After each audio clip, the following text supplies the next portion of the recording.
ஹரி ஓம். எல்லாத்துக்கும் நமஸ்காரம். இந்த பகவத்கீதா சீரீஸில் இன்றைக்கி நம்ம 2வது அத்தியாயம் கற்றுக்க ஆரம்பிக்க போகிறோம். இன்றைக்கி முதல் 20 ஸ்லோகங்களை இந்த வீடியோவில் நம்ம கற்றுக்கலாம். ஓம் ஸ்ரீ பரமாத்மனே நமः. அத த்விதீயோऽध्यायः சாங்க்யயோகः. சஞ்சய உவாச்ச तं तथा कृपयाविष्टम् अश्रुपूर्णाकुलेक्षणम्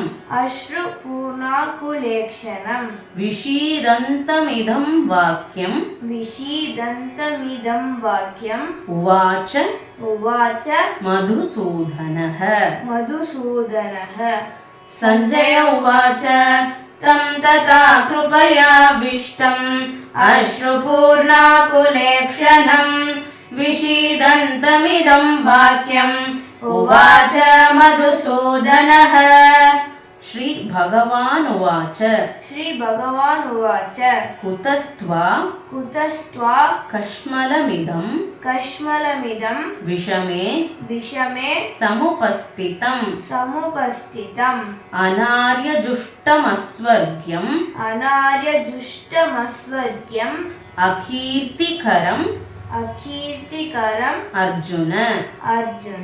श्री भगवान उवाच कुतस्त्वा कश्मलमिदं विषमे समुपस्थितम् अनार्यजुष्टमस्वर्ग्यम् अकीर्तिकरम् अर्जुन.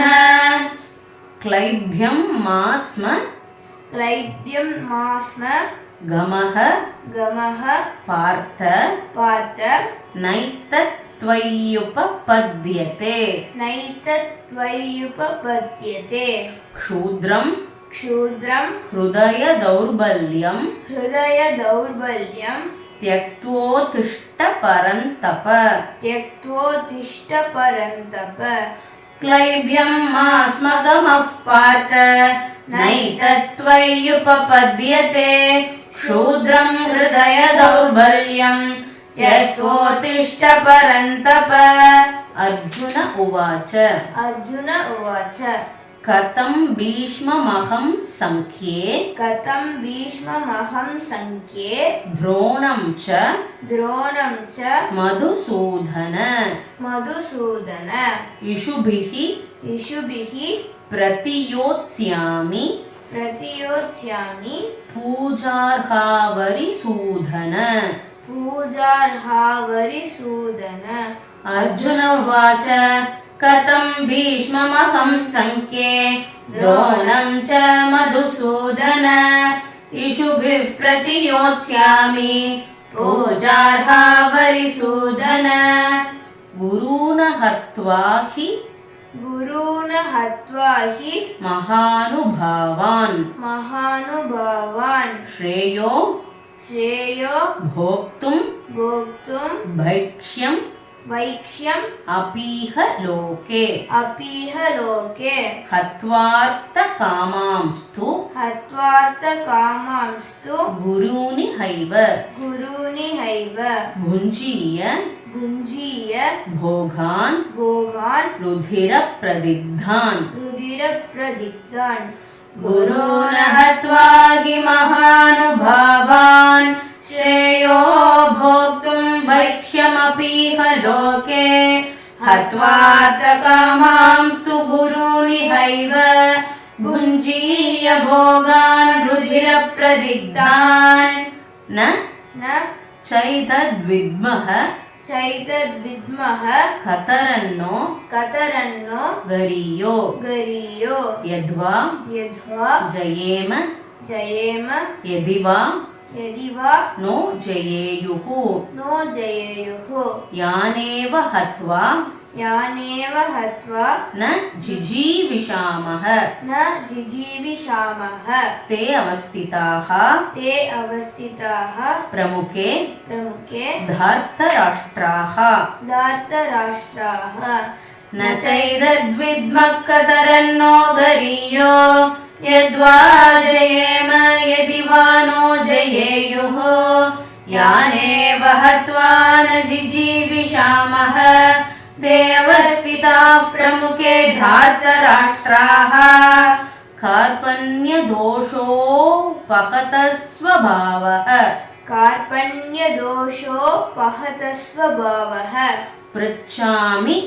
पृच्छामि त्वां धर्मसम्मूढचेताः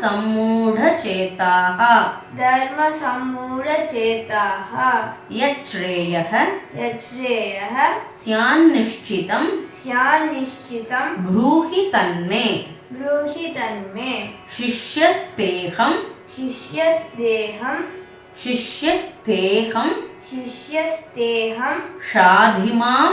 शाधिमां त्वां प्रपन्नम् कार्पण्यदोषोपहतः स्वभावः पृच्छामि त्वां धर्मसम्मूढचेताः यच्छ्रेयस्यान्निश्चितं ब्रूहि तन्मे शिष्यस्तेऽहं शाधिमां त्वां प्रपन्नम् न हि प्रपश्यामि ममापनुद्याद् यच्चोकमुच्चोषणम् इन्द्रियाणाम् अवाप्य भूमा वसपत्नमृद्धम् राज्यं सुराणाम् अपि चाधिपत्यम् न हि प्रपश्यामि ममापनुद्यात् यच्चोगमुच्चोषणमिन्द्रियाणाम् अवाप्य भूमा वसपत्नमृद्धम् राज्यं सुराणाम् अपि चाधिपत्यम् संजय उवाच एवमुक्त्वा ऋषिकेशं गुडाकेशः परन्तप न योत्स्य इति गोविन्दम् उक्त्वा तूष्णीं बभूवः संजय उवाच एवमुक्त्वा ऋषिकेशं गुडाकेशः परन्तप न योत्स्य इति गोविन्दम् उक्त्वा तूष्णीं बभूवः तमुवाच ऋषिकेशः प्रहसन्निव भारत सेनयोरुभयोर्मध्ये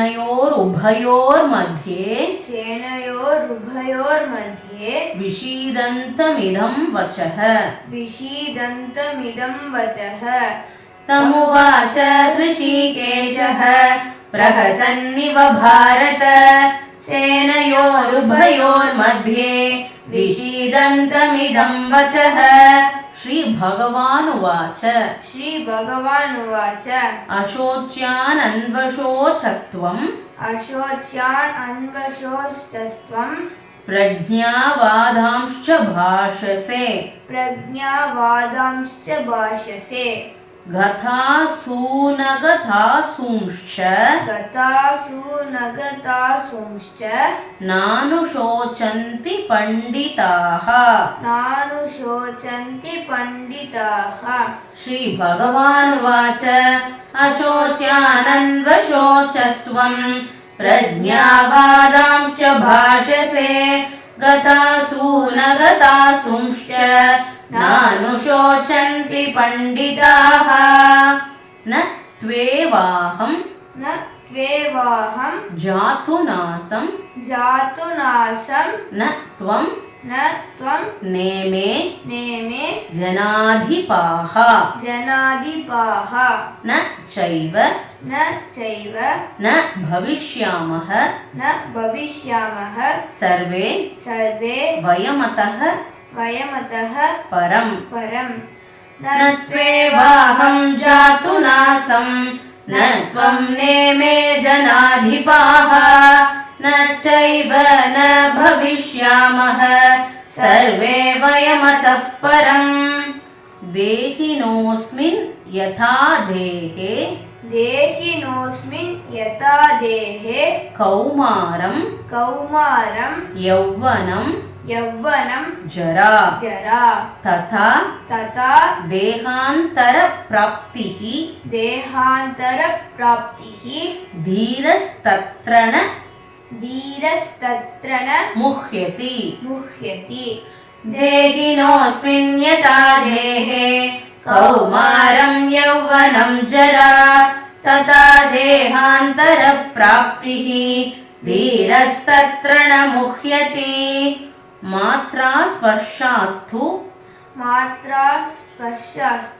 कौन्तेय शीतोष्ण सुख दुःखदाः आगमापायिनो नित्याः तां तितिक्षस्व भारत मात्रा स्पर्शास्तु कौन्तेय शीतोष्ण सुख दुःखदाः आगमापायिनो नित्याः तां तितिक्षस्व भारत यं हि न व्यतयन्त्येते पुरुषं पुरुषर्षभ समदुःख सुखं धीरं सोमृतत्वाय कल्पते यं हि न व्यतयन्त्येते पुरुषं पुरुषर्षभ समदुःख सुखं धीरं सोमृतत्वाय कल्पते नासतो विद्यते भावो नाभावो विद्यते सतः उभयोरपि दृष्टोऽन्तः त्वनयोस्तत्त्वदर्शिभिः नासतो विद्यते भावो नाभावो विद्यते सतः उभयोरपि दृष्टोऽन्तः त्वनयोस्तत्त्वदर्शिभिः अविनाशी तु तद्विद्धि येन सर्वमिदं ततं विनाशमव्ययस्यास्य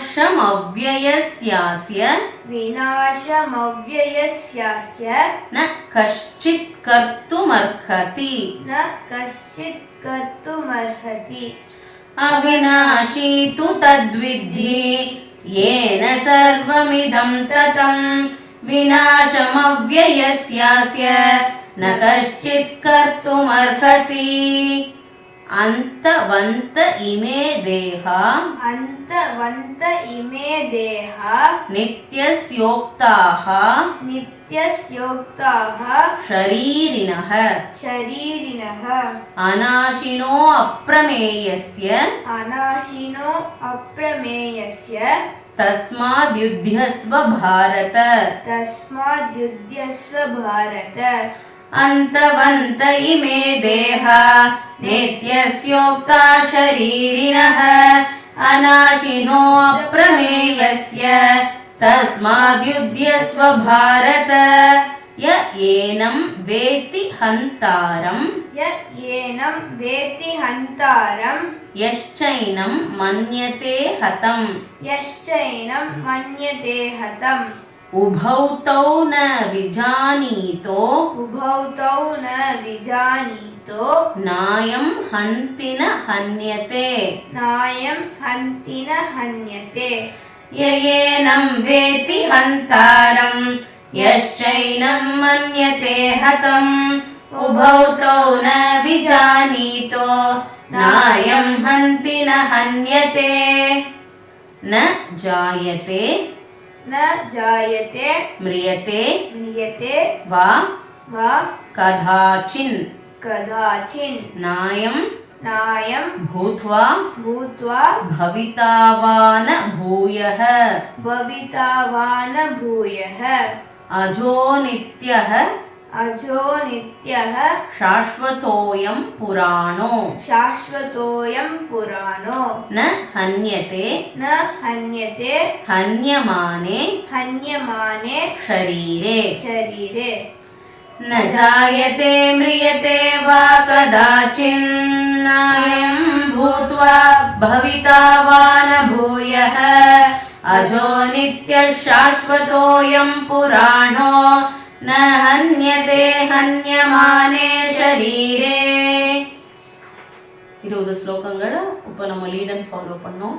இப்போ மொத்தமாக 20 ஸ்லோகங்களையும் இப்போ பாராயணம் பண்ணணும். ॐ श्री परमात्मने नमः. अथ द्वितीयोऽध्यायः सांख्ययोगः. सञ्जय उवाच तं तथा कृपयाविष्टम् अश्रुपूर्णाकुलेक्षणं विषीदन्तमिदं वाक्यम् उवाच मधुसूदनः.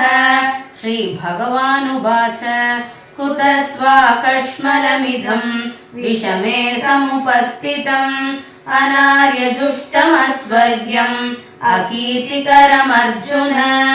क्लैब्यम् आस्मगमः पार्थ नैतत्त्वय्युपपद्यते. क्षूद्रं हृदय दौर्बल्यम् त्यक्त्वोत्तिष्ठ परन्तप.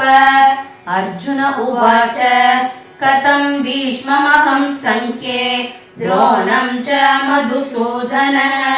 इषुभिः प्रतियोत्स्यामि पूजार्हावरिसूदन. गुरून् हत्वा महानुभावान् श्रेयो भोक्तुं वैक्ष्यमपीह लोके. हत्वार्थकामांस्तु गुरूनिहैव भुञ्जीय भोगान् रुधिरप्रदिग्धान्. न चैदद्विद्मः कतरन्नो गरीयो यद्वा जयेम यदि वा नो जयेयुः. यानेव हत्वा न जिजीविषामः देवस्थिताः प्रमुखे धार्तराष्ट्राः. कार्पण्यदोषोपहतः स्वभावः पृच्छामि त्वां धर्मसम्मूढचेताः. यच्छ्रेयस्यान्निश्चितं ब्रूहि तन्मे शिष्यस्तेऽहं शाधि मां त्वां प्रपन्नम्. न हि प्रपश्यामि ममापनुद्यात् यच्चोगमुच्चोषणमिन्द्रियाणाम्.